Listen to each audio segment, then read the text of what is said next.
اپنے گھر کی چھت پر کھڑا وہ اس جگہ کو دیکھ رہا تھا جہاں وہ کھڑی ہو کر آسمان کو دیکھا کرتی تھی اور چاند سے باتیں کیا کرتی تھی۔ تم خود تو چلی گئی ہو پر پیچھے مجھے اذیت میں مبتلا کر گئی ہو ثنایا۔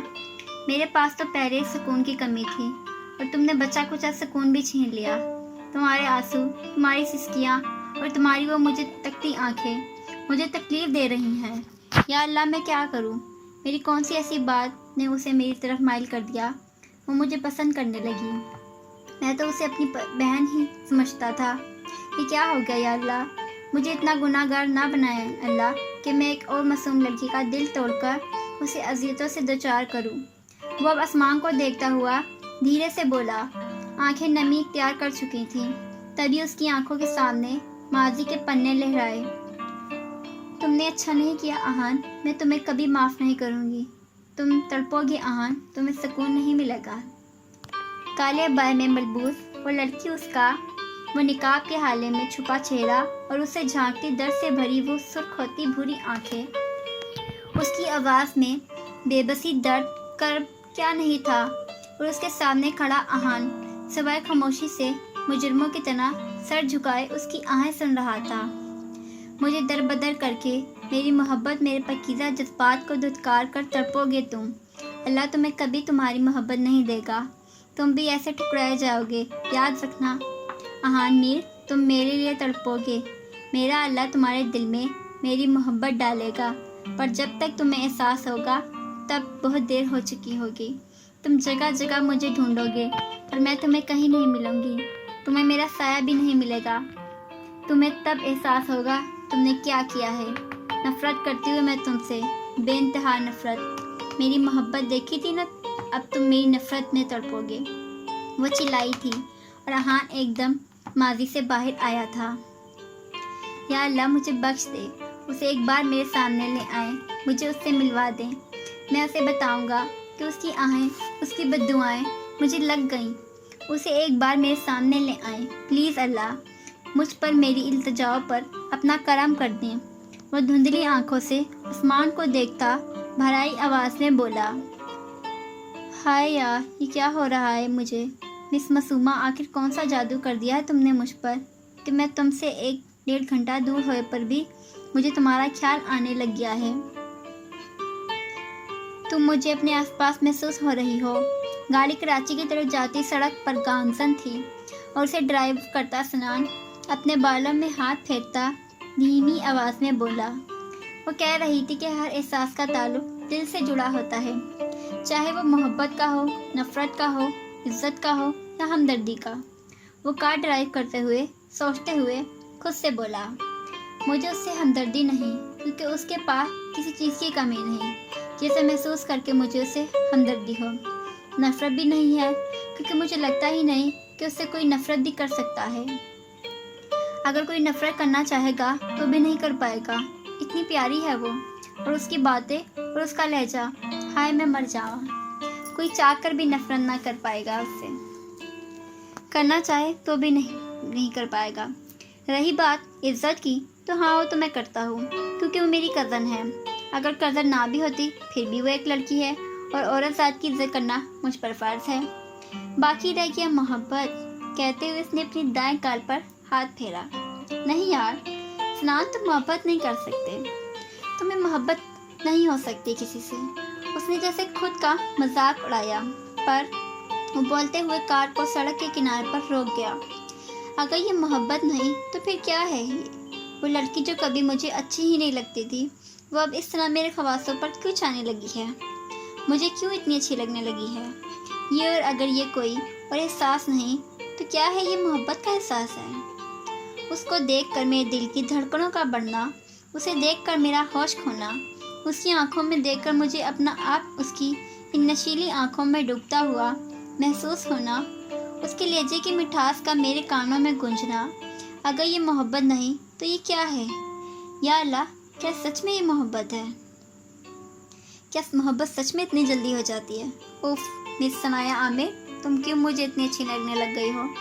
کیونکہ مجھے اپنے آس پاس محسوس ہو رہی ہو۔ اگر یہ محبت ہے تو ہاں مس معصومہ، مجھے ہو گئی تم سے محبت۔ ہاں، میں پہلی نظر کی محبت پر یقین نہیں رکھتا تھا، پر اب مجھے یقین ہے اس پہلی نظر کی محبت پر۔ مجھے تم سے محبت ہو گئی ہے مس ثنایا، میری مس معصومہ، اور دھیرے سے کہتا مسکرایا، I am in love with you, یا آئی ایم ان لو۔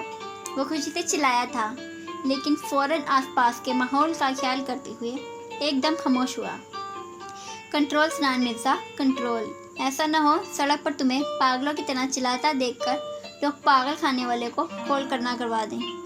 اس نے خود کو ڈپتا، لیکن اپنی ری ایکشن کو یاد کرتا خود ہی کہکا لگا گیا، پھر مدھم مسکراہٹ کے ساتھ آنکھیں مونڈتا اسے محسوس کرنے لگا۔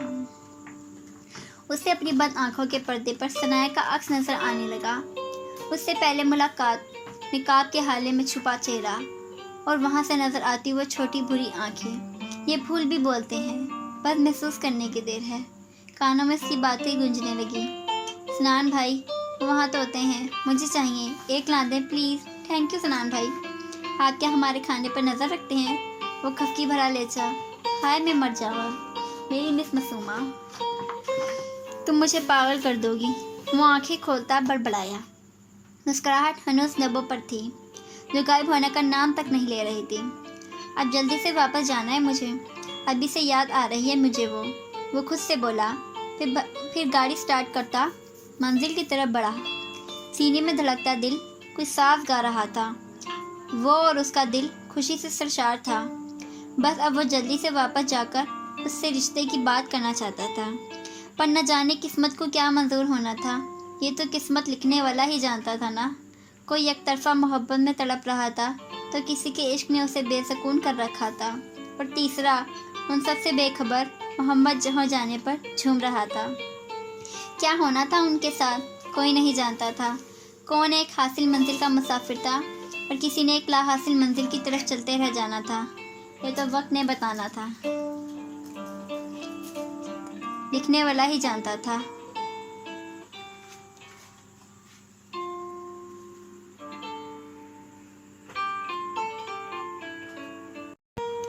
ثنایا تم سوئی نہیں ابھی تک؟ وہ جو چاند کو دیکھتی باتیں کر رہی تھی، یالے کی آواز سن کر ایک دم پلٹی، بس سونے ہی والی تھی، اور کہتے ہوئے بیٹھ کے جانب بڑھ گئی۔ نیند نہیں آ رہی کیا تمہیں؟ یالے نے اسے دیکھتے ہوئے پوچھا، جو بیڈ پر اپنی جگہ آ بیٹھی تھی۔ یار چائے پینے کا دل کر رہا ہے، وہ یالے کو دیکھ کر معصوم سی شکل بنا کر بولی۔ ہر دے چڑیل، چائے کے لیے جاگ رہی ہو؟ ویسے نیند تو مجھے بھی نہیں آ رہی، تو کیا نہ آج رات انجوائے کریں؟ یالے شیطانی مسکراہٹ سے بولی، چلو آ جاؤ، پہلے چائے بناتے ہیں پھر کوئی مووی دیکھیں گے۔ ثنایا جھٹ سے بولی، چل آجا جانی پھر، یالے نے کہا، اور دونوں کمرے سے باہر نکل گئیں۔ ثنایا نے کچن میں جا کر اپنے لیے چائے بنائی، لیکن یالے نے جوس لیا تھا۔ چلو تم یہ کمرے میں جا کر رکھو، میں تب تک سنان کا لیپ ٹاپ لے کر آتی ہوں۔ یالے ثنایا کو ٹرے پکڑا کر کہتی سنان کے کمرے میں گئی، جو ان کے کمرے کے ساتھ ہی تھا۔ چلو بتاؤ کون سی مووی لگائیں؟ بیڈ پر بیٹھے یالے نے لیپ ٹاپ اسٹارٹ کرتے ہوئے پوچھا۔ کوئی بھی لگا دو اچھی سی، ثنایا نے کہتے ہوئے چیز کے شو پر بیڈ پر پھیلائے تو سنان نے راستے میں انہیں لے کر دی تھی۔ ہار لگاؤ؟ یالے نے پوچھا۔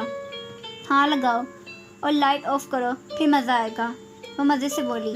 اندھیرے میں ڈر نہیں لگے گا؟ یالے نے پریشانی سے پوچھا۔ اندھیرے انسان کے دوست ہوتے ہیں یالے، وہ بھی وہ دوست جو اس وقت آپ کے ساتھ ہوتے ہیں جب آپ کے پاس کوئی نہیں ہوتا، ان سے ڈرنا نہیں چاہیے۔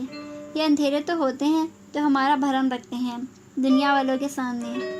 چلو اب جلدی سے مووی لگاؤ، وہ مدھم آواز میں بولی۔ یالے نے ایک نظر اسے دیکھا جو نارملی انداز میں اسے دیکھ ہی رہی تھی، پھر واپس لیپ ٹاپ پر مووی سرچ کرنے لگی۔ ہاں یہ والی صحیح ہے، یالے کوئی مووی پسند کرتے ہوئے بولی۔ ہاں لگ تو صحیح رہی ہے، اب دیکھتے ہیں اچھی ہے بھی یا نہیں۔ ثنایا نے تبصرہ کیا تھا، اور اس طرح وہ دونوں مووی دیکھنے اور اس پر تبصرے کرنے میں گم ہو گئی تھی۔ رات کے نہ جانے کس وقت انہیں نیند آئی تھی۔